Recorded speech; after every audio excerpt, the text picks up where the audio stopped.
सभी को नमस्कार। मैं मधुरवाणी, आप सभी को फिर एक बार ऑनलाइन क्लास में स्वागत है। ఈ వీడియోలో మనం మీరాకే పద్ సంబంధించిన భాషాకి బాత్ నేర్చుకుందాం। फर्स्ट बिट्टू तत्सम और तद्भव। कृपा कर अपनाए रेखांकित शब्द का तत्सम रूप पहचान कर लिखिए। कृपा का तत्सम रूप कृपा। सेकंड बिट राम रतन धन पायोजी रेखांकित शब्द का तत्सम रूप पहचान कर लिखिए। रतन का तत्सम रूप रत्न। पूजा के लिए 100 कमल पुष्प लाइए। 100 का तत्सम रूप शत। बन हम मोरा रेखांकित शब्द का तत्सम रूप पहचान कर लिखो। बन का तत्सम रूप वन। जैसे चितवही चंद्र चकोरा चंद्र का तद्भव रूप चांद। जन्म शब्द का तत्सम रूप पहचान कर लिखिए। जन्म का तत्सम रूप जन्म। पायोजी म्यहम तो राम रतन धन पायो कर अपनायो। म्यहम का तत्सम रूप मई। सेकंड बिट क्रिया विशेषण। क्रिया विशेषण पैन बिट्स चूडंडी। प्रभु के प्रति रैदास की भक्ति कैसी उज्ज्वल है। इस वाक्य में क्रिया विशेषण पहचान कर लिखिए। कैसी। बच्चे भिखारिन वाली तस्वीर के सामने आ पहुँचे। क्रिया विशेषण के सामने।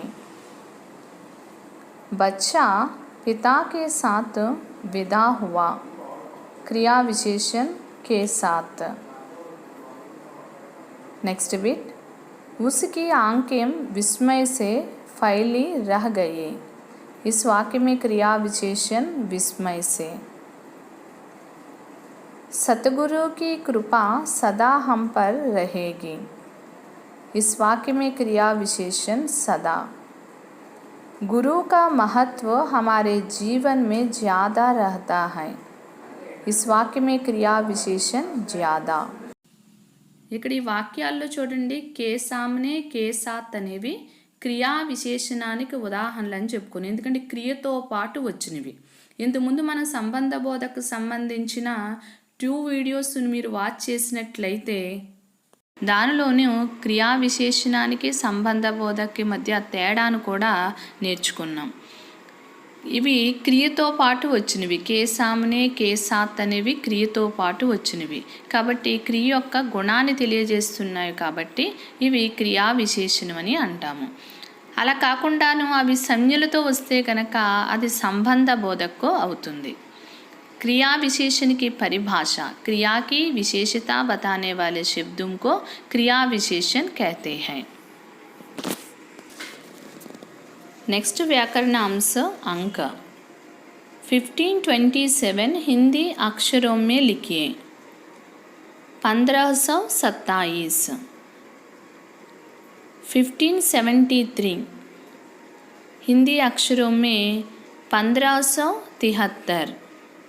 1482 हिंदी अक्षरों में 1482। 1451 हिंदी अक्षरों में 1451। మనం ఈ అంటే ఏక్ అని బా అంటే దో అని నెంబర్స్ గురించి కూడా నేర్చుకున్నాము.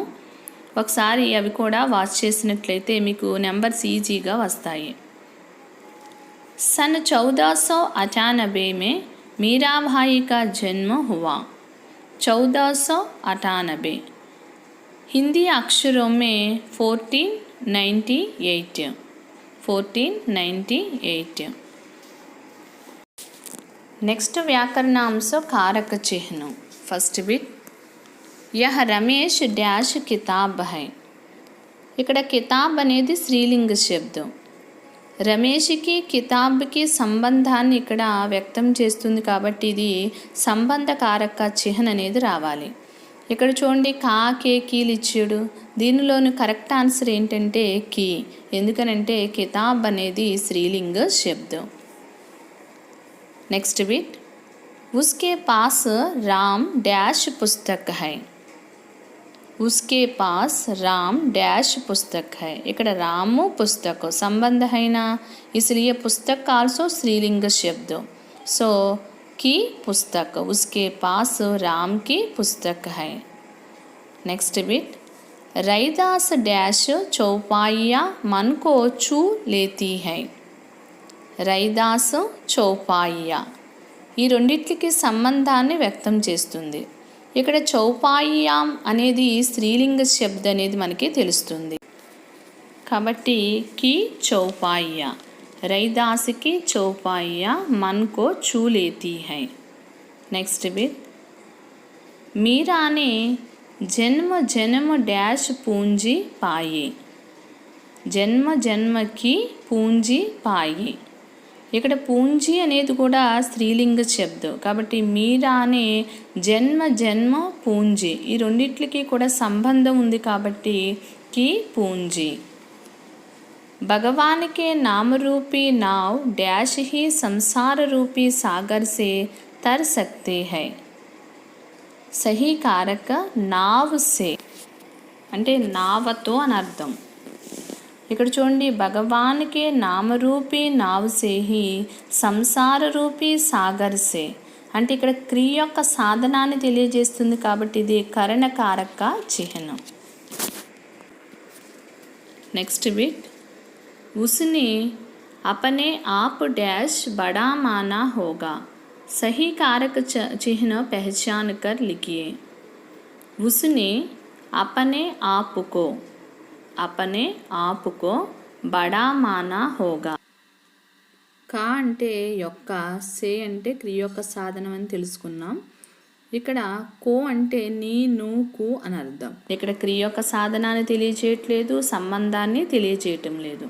ఉసుని అపనే ఆపుకో కర్మ పక్కన బ్లాంక్ ఉంది కాబట్టి అక్కడ కో కారక్ అనేది వస్తుంది.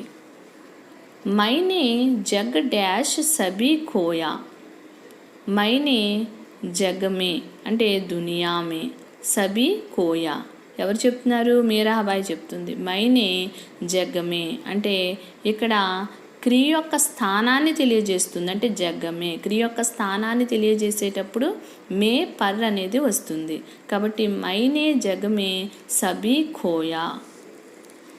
ప్రాచీన కాల్ డాష్ భగవత్ భక్తి కో महत्व दिया गया.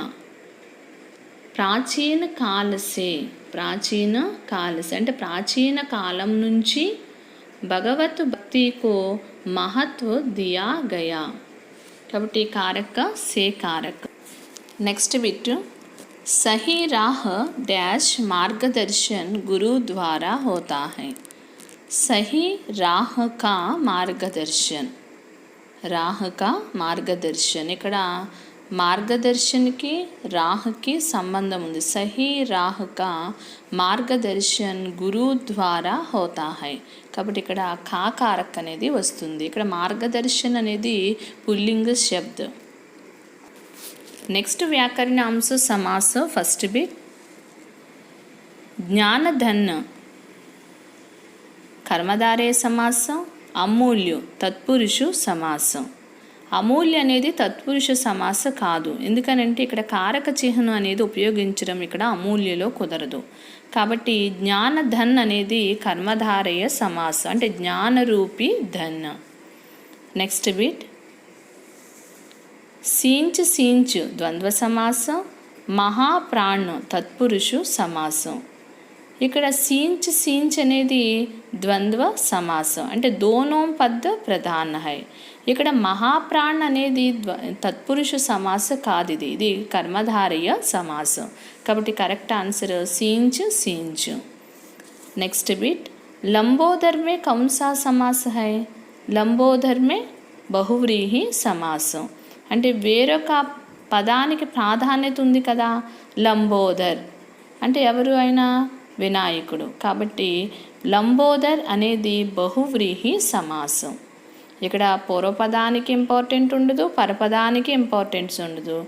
వేరొక పదము వచ్చి చేరుతుంది. అంటే కలది, కలవాడు వస్తే కనుక బహువ్రీహి సమాస్ అనేది మనం తెలుగులో నేర్చుకున్నాం కదా, వేరొక దానికి ఇంపార్టెన్స్ ఇస్తాం కాబట్టి ఇది బహువ్రీహి సమాస్. राजकुमार का समास विग्रह क्या है? राजा का कुमार, राजा के कुमार के संबंध है, इसलिए समास विग्रह राजा का कुमार. भवसागर, समास विग्रह भवरूपी सागर. नेक्स्ट दिन दिन, समास विग्रह हर दिन, दिन दिन हर दिन. पाप पुण्य समास द्वंद्व समास. रतन धन समास कर्मधारय समास. साधु संत द्वंद्व समास, दोनों पद प्रधान है, इसलिए साधु संत द्वंद्व समास. नेक्स्ट व्याकरणांश संधि विच्छेद. नरेश का संधि विच्छेद लिखिए. नर प्लस ईश नरेश. ग्रंथालय, कौन सा संधि है? ग्रंथ प्लस आलय स्वर दीर्घ संधि. एक एक का संधि विच्छेद कीजिए. एक प्लस एक एक. पदावली, संधि विच्छेद कीजिए. पद प्लस आवली पदावली. कवींद्र, कवि प्लस इंद्र कवींद्र. सज्जन, सत प्लस जन सज्जन. कृष्णोपासक, संधि विच्छेद कीजिए. कृष्ण प्लस उपासक, उपासक అంటే భక్తులు, కృష్ణుని యొక్క భక్తులు. कृष्णोपासक. प्रत्येक, प्रति प्लस एक प्रत्येक. भावार्थ, किन दो शब्दों से बना है? भाव कमा अर्ध, लेकिन फस्ट वन भाव, सेकंड वन अर्ध, भावार्थ. नेक्स्ट व्याकरण अंश शब्द संक्षेप. जिसका रंग सोने जैसा हो, एक शब्द में लिखिए. जिसका रंग सोने जैसा हो, सुनहरा. దేని రంగు అయితే బంగారపు రంగులో బంగారములుగా ఉంటుందో దాన్నే సునహర అని అంటారు. कविता लिखने वाले स्त्री एक शब्द में लिखिए. कविता लिखने वाले स्त्री कवयित्री. जो सबसे ऊंचा है एक शब्द में लिखिए. जो सबसे ऊंचा है सर्वोच्च. Next beat. जिसको सच्चा ज्ञान हो, ज्ञानी. जिसको सच्चा ज्ञान हो ज्ञानी. नेक्स्ट व्याकरण अंश मुहावरा कहावत. सोने पर सुहागा, मुहावरे का अर्थ सुंदरता पर और सुंदरता, सुंदरता पर और सुंदरता. यश गाना, इस मुहावरे का अर्थ निम्न में से पहचान कर लिखिए. यश गाना, इस मुहावरे का अर्थ प्रशंसा करना. कई सालों के बाद मिले वे दोनों मित्र गले लगाया. रेखांकित शब्द का अर्थ लिखिए. गले लगाए, प्यार से गले लिपटना. प्यार से गले लिपटना. फूट फूट कर रोना, इस मुहावरे का अर्थ बहुत रोना. श्री गणेश करना, इस मुहावरे का अर्थ आरंभ करना. 9-2-11 हो गया, इस मुहावरे का अर्थ गायब होना, अदृश्य होना అని కూడా అంటాము. गायब होना, अदृश्य होना, भाग जाना అని కూడా అనొచ్చు. नेक्स्ट व्याकरण अंश लिंग. कवि गीत गाता है. रेखांकित शब्द का लिंग बदलकर वाक्य लिखिए. कवि कवयित्री. कवि स्त्रीलिंग शब्द कवयित्री. गीत गाती है. गाता है पुल्लिंग शब्द, गाती है स्त्रीलिंग शब्द. गुरु उपदेश देते हैं. गुरु, गुरु లింగ బదులు గురు ఆని లేదా గురు ఆయిన్. గురు అని అనొచ్చు, గురు ఆయిన్ ఉపదేश देती है, उपदेश देती है। मैं तो भगवान का दास हूँ। रेखांकित शब्द का लिंग बदलकर वाक्य लिखिए। मैं तो भगवान की दासी हूँ। ఇక్కడ వాక్యం చూడండి, ఇక్కడ పుల్లింగ్ అన్నప్పుడు కా దాస్, స్త్రీలింగ అయితే की दासी, की दासी, కాబట్టి दास लिंग बदलो दासी। वह राम का भक्त है, भक्त लिंग बदलिए भक्तिन। ఇక్కడ రామ్ కా భక్త్ అనేది పుల్లింగ శబ్దం, రామ్ కి భక్తిన్ అనేది స్త్రీలింగ శబ్దం। मोर सुंदर पक्षी है। रेखांकित शब्द का लिंग बदलकर वाक्य लिखिए। मोरु पुल्लिंग शब्द, मोरिनी स्त्रीलिंग शब्द, కాబట్టి मोरिनी सुंदर पक्षी है। माता तेरी रक्षा करेगी। लिंग माता लिंग बदलो पिता, तेरी रक्षा करेगा। नेक्स्ट व्याकरण अंश वचन। मोती सागर में मिलता है। रेखांकित शब्द का वचन बदलकर वाक्य लिखिए। మోతీ బహువచన రూపు మోతీ ఓన్లీ, ఇక్కడ తప్పించాడు, మోతీ బహువచన రూపు మోతీ। सागर में मिलता है ఏకవచనం, सागर में मिलते हैं बहुवचन। सो मोती सागर में मिलते हैं। धागे से माला बनती है। माला बहुवचन रूप मालाएं, धागे से मालाएं बनती है। Next bit. मोर सुंदर पक्षी है। मोर बहुवचन रूप more only. So more Sundar పక్షి హై, హైకి చూడండి ఇక్కడ అనుస్వర్ ఉంది కాబట్టి మోర్ సుందర్ పక్షి హై ఏకవచన్, మోర్ సుందర్ పక్షి హై అనేది బహువచన్। यह रैदास की चौपाई है, बहुवचन, यह बहुवचन रूप ये। रैदास की चौपाई बहुवचन रूप चौपाइया है। సో ఏ రైదాసికి చౌపాయియాం హై అనేది కరెక్ట్ ఆన్సర్। హై బహువచన రూపు హై అని పలకాల మట్టి ఇక్కడ అనుస్వర్ అనేది పెట్టాలి।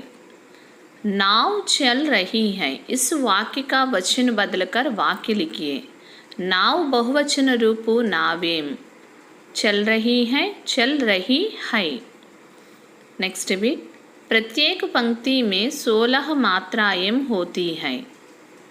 పంక్తి బహువచన రూపు పంక్తియా, కానీ ఇక్కడ చూడండి ప్రత్యేక పంక్తియో మే అనేది వచ్చింది, ఎందుకని ఇక్కడ మే అనే కారక ఉంది, బహువచన రూపంలో మారేటప్పుడు ఓం అనేది వస్తుందని నేర్చుకున్నాం। సో ప్రత్యేక పంక్తి మే పంక్తియో మే 16 मात्राएं होती है। गुरु ग्रंथ साहिब में इनका पद संकलित है। पद बहुवचन रूप पद ओनली। सो गुरु ग्रंथ साहिब में इनका पद संकलित है। హై కి బిందు అనేది ఉండాలి కాబట్టి సంకలిత హై।